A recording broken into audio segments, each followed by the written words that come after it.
पाक सरहद दे नाल लगदे पिंड खोजकी चक दे कोल पिंड वासियां ने फड़िया पाकिस्तानी कबूतर। कबूतर दे खंभां ते लगी हुई सी पाकिस्तानी सियालकोट दी उर्दू दी मोहर। सुरक्षा एजेंसियां चौकस हो चुकियां ने ते कबूतर नूं पुलिस ने अपने कब्जे च ले लिया है।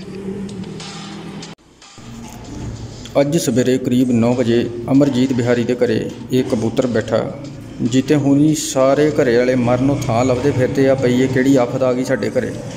जदों उन्हां किसे तो पढ़ाया भी ये ते लिखिया भी पाकिस्तानी सियालकोटी कबूतर आ, जीते हुणी सारे ही घरे वाले भज के गवांढियां दे घरे। ते जदों दा मोदी नूं खबर मिली आ उहदे तां तालू नूं वजदे फिरदे आ। दसो हुण की करे बंदा इत्थे।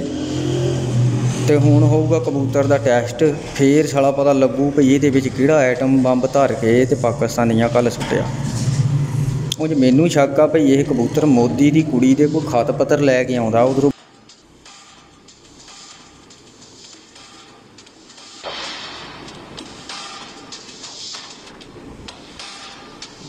पंजाब टुडे 24 ਲਈ ਪਠਾਨਕੋਟ ਤੋਂ ਧਰਮਿੰਦਰ ठाकुर की रिपोर्ट।